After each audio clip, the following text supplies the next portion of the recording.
नमस्कार दोस्तों, भारत की भाषा भी संदीप भटनागर में बहुत-बहुत स्वागत है आपका। आपको जैसा पता होगा कि 21 घंटे की मीटिंग हुई इस्लामाबाद में ईरान, पाकिस्तान और यूएस के बीच में, जिसका आपको भी पता है कि कोई रिजल्ट नहीं निकला। लेकिन मेरी थिंकिंग कुछ और है इसके बारे में। रिजल्ट निकला है। रिजल्ट क्या-क्या निकला है इसके बारे में आज बात करेंगे। बात करने के पहले मैं रिक्वेस्ट करता हूं कि जिसने मेरा चैनल अभी तक सब्सक्राइब नहीं किया है, वो प्लीज मेरे चैनल को लाइक कीजिएगा और सब्सक्राइब कीजिएगा। चलिए दोस्तों, आगे बढ़ने के पहले कुछ बताना चाहता हूं मैं कि ये जो मीटिंग है इसमें 3 लोग नहीं थे, जैसे मैंने पहले बोला, पाकिस्तान, ईरान और यूएसए। नहीं, ईरान से 2 पार्टी थी। एक ईरान की गवर्नमेंट और दूसरी आईआरजीसी। आपको पता है कि दोनों अलग-अलग प्लेन में आए थे इस्लामाबाद। एक से भी आ सकते थे। क्यों?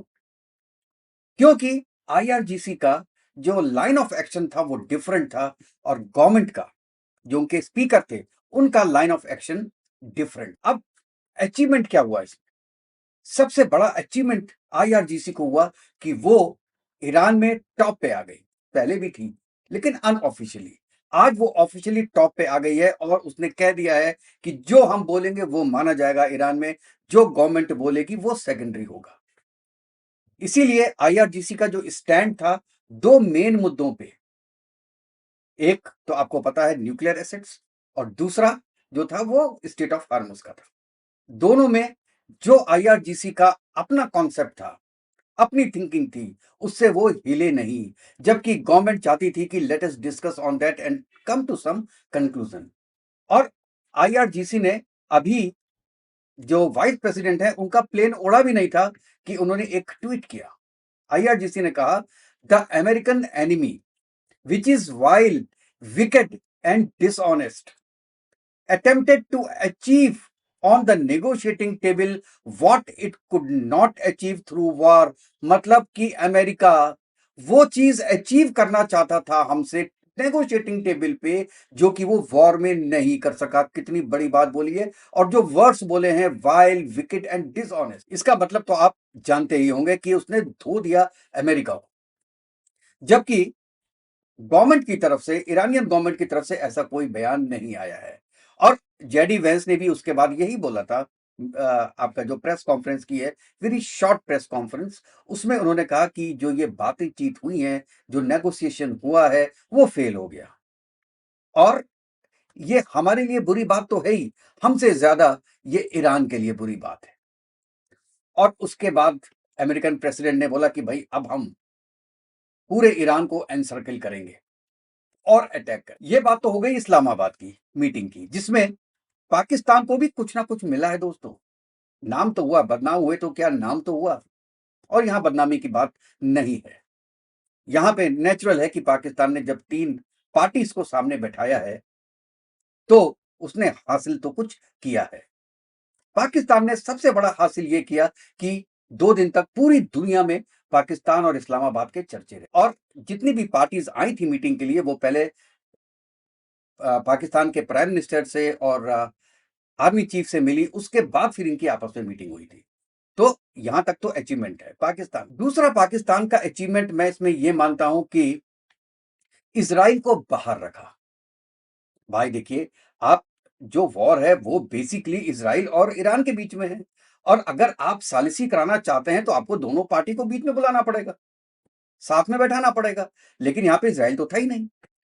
और ईरान जिन 7 या 8 जीसीसी कंट्रीज पे वॉर कर रहा है, चाहे वो सऊदी हो, यूएई हो, बहरीन हो, कुवैत हो, वो भी इसमें इन्वॉल्व नहीं थे। क्यों? क्योंकि अमेरिका नहीं चाहता था। अब अमेरिका क्यों नहीं चाहता था या ट्रंप क्यों नहीं चाहता था? ट्रंप पहले से ही जानते थे कि ये वार्ताएं नहीं होंगी। और उन्होंने पाकिस्तान को इसलिए चुना क्योंकि केवल आसिम मुनीर ही थे जो उनकी ये बनावटी मीटिंग करवा सकते थे, जिसका पहले से ही पता है कि कोई रिजल्ट नहीं निकलने वाला। भाई कोई 2 मीटिंग होती है, छोटी सी कंपनी में भी मीटिंग होती है, तो पहले उसकी प्रिपरेशन होती है। ठीक है, 10 पॉइंट भेज दिए ईरान ने थ्रू पाकिस्तान, यूएस ने भेज दिए 15 पॉइंट थ्रू पाकिस्तान। लेकिन दोनों का रिएक्शंस क्या था, वो किसी को पता नहीं।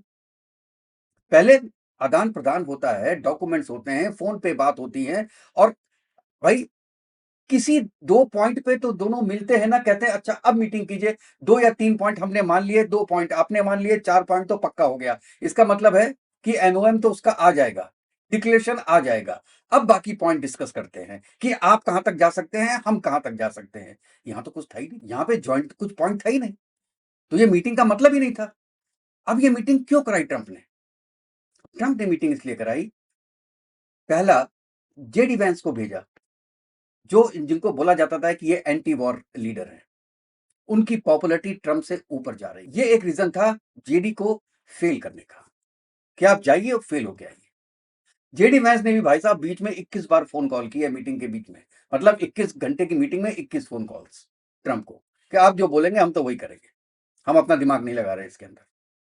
वो बच के निकल गए और क्लियर कट उन्होंने बोल दिया कि भाई साहब आपके हमारे बीच में कोई समझौता नहीं हुआ, थैंक यू वेरी मच, मैं जा रहा हूं। और वो चले। ये एक जीत सोच रहे थे ट्रंप की जीत होगी, और दूसरे दुनिया जानती है ट्रंप निकलना चाह, क्योंकि अभी 15 दिन का सीज फायर तो है ही, वो तो कायम रहा। चाहे आपस में लड़ाई चल रही हो, लेबनान को ठोक रहा हो इजराइल, लेकिन फिर भी सीज फायर है। आज के दिन में न्यूज नहीं आ रही वॉर की।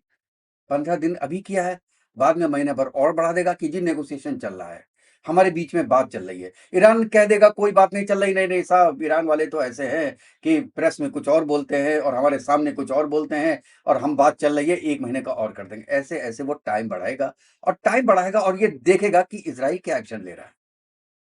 तब तक हो सकता है इजराइल खत्म ही कर दे लेबनान को और हिजबुल्लाह को, तो पीछे बैठा हुआ है ना। तो एक जगह बैठ के उसने पाकिस्तान में करवा के, जिसमें कि वो जानता है कि पाकिस्तान में वो इजराइल को नहीं इनवाइट करेंगे पाकिस्तानी, इसलिए उसने पाकिस्तान को चूज किया और इसमें पाकिस्तान की थोड़ी विजय भी हुई, दुनिया में नाम हुआ और मीटिंग का एक पार्ट बने। ये तो उनके प्लस पॉइंट रहे और यही काफी है पाकिस्तान के दिन में आज में अपने को मेन स्ट्रीम में लाना, स्ट्रीम लाइन करना। उसमें पाकिस्तान जरूर सक्सेसफुल रहा है, चाहे उसका रिजल्ट नेगेटिव निकला। और इसीलिए मैं कहता हूं कि ऐसा नहीं है कि इस पूरी मीटिंग का कुछ रिजल्ट नहीं निकले, रिजल्ट निकले। जो मैंने पहले बताया, आईआरजीसी टॉप पे आ गई, इजराइल को बाहर रखा, जीसीसी कंट्रीज को बाहर रखा और एक ओपनिंग कर दी यूएस के लिए कि अब आप अनलिमिटेड टाइम के लिए उसको एक्सटेंड कर सकते हैं। और हल्के हल्के सिचुएशन देख के ट्रंप किनारा कर लेंगे वॉर से, उसके बाद छोड़ देंगे इजराइल और ईरान को, तुम लोग आपस में लड़ो भिड़ो जो कुछ करो, हमको हटा दो। और स्टेट ऑफ हॉर्मुज के बारे में तो उन्होंने पहले ही बोल रखा है कि ये हमारी रिस्पॉन्सिबिलिटी नहीं है, हमारा 1% से कम ऑयल आता है वहां से, इसलिए वी डोंट बॉदर कि वो खुले या बंद हो, वो पैसे लेता है, उसका एरिया है, पैसे ले, वो और ओमान मिल गए, हमको क्या है। तो ये भी ट्रंप सोच सकते हैं कि यहां पे कंसेशन दिया और अगर यूरेनियम एनरिच करता है तो यार करने दो, हम कितना रोक लेंगे। आज हमने यूरेनियम ले लिया, कल को फिर बनाना शुरू कर दिया तो क्या होगा यार? हर 2 साल के बाद वॉर करोगे क्या ईरान के ऊपर? ईरान को आप रोक थोड़ी ना सकते हो यार। जिसके पास एक बार टेक्नोलॉजी आ गई वो उसको यूज करेगा, और यही ईरान कह रहा है कि हम अपनी R&D और टेक्नोलॉजी को थोड़ा ना छोड़ेंगे, चाहे वो यूरेनियम रिचमेंट करने की हो या ना हो। हम थ्योरेटिकली तो उसको पढ़ाई तो कर उसके बारे में करेंगे, और यही कहना था ईरान का। तो इसमें भी एक तरीके से ट्रंप पॉजिटिवली बाहर निकल जाएंगे, तो इनका एक मतलब एक तरीके से बोलिए कि वॉक ओवर मिल जाएगा ट्रंप को बाहर निकलने के लिए, और अपनी जो उनकी एक बेइज्जती हुई है पूरे वर्ल्ड में उससे थोड़ा किनारा करने के लिए। नाटो उनका दुश्मन, यूरोप उनका दुश्मन, चाइना उनका दुश्मन, रशिया उनका दुश्मन, इंडिया को अपोजिट कर लिया। चाइना ऑस्ट्रेलिया उनको पूछते नहीं, कनाडा पूछता नहीं। भाई साहब दुनिया में कोई ऐसा लीडर नहीं रह गया जिस पे ट्रंप जिस जो ट्रंप पे विश्वास करता हो। तो ट्रंप इस समय दुनिया में केवल एक आदमी पे विश्वास करते हैं, वो है आसिम मुनीर। और ये एक जीत है पाकिस्तान की, लेकिन वो शॉर्ट टाइम के लिए है, 2 साल के लिए है। उसके बाद यही जीत, और ये चीज मैं आपको लिख के दे सकता हूं कि ये चीज बहुत भारी पड़ने वाली है पाकिस्तान। जिस तरीके से आज वो चाइना से हथियार लेके और गवादर पोर्ट के थ्रू लेके और ईरान को दे रहा है, ये अमेरिका भी देख रहा होगा। अमेरिका को भी आज पता नहीं है तो कल तो पता होगा। जब दुनिया को पता है, वॉशिंगटन पोस्ट को पता है, रॉयटर्स को पता है और एक्स आर्मी चीफ जो यूएस के हैं उनको पता है, तो ट्रंप को भी पता होगा कि ये डबल गेम कर रहे हैं हमारे साथ।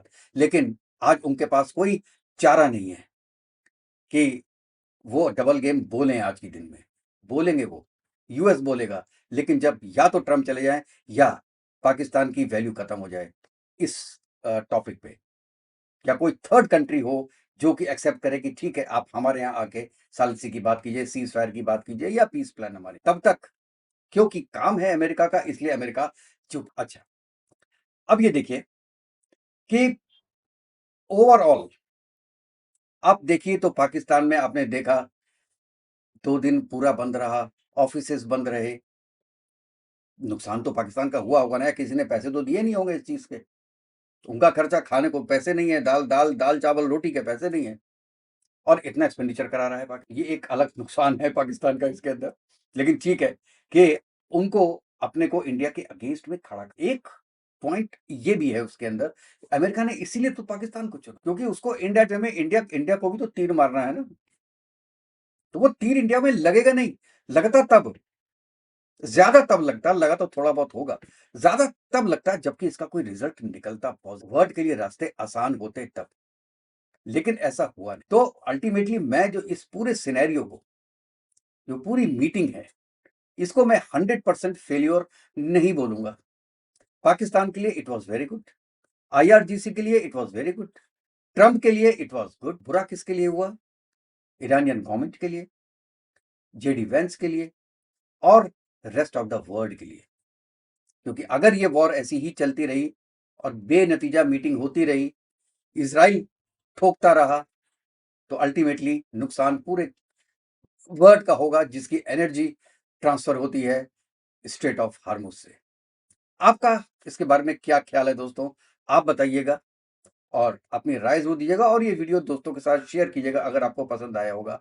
तो दोस्तों नेक्स्ट वीडियो में मिलते हैं, तब तक के लिए जय हिंद, जय भारत, वंदे मातरम। खुश रहिएगा, स्वस्थ रहिएगा।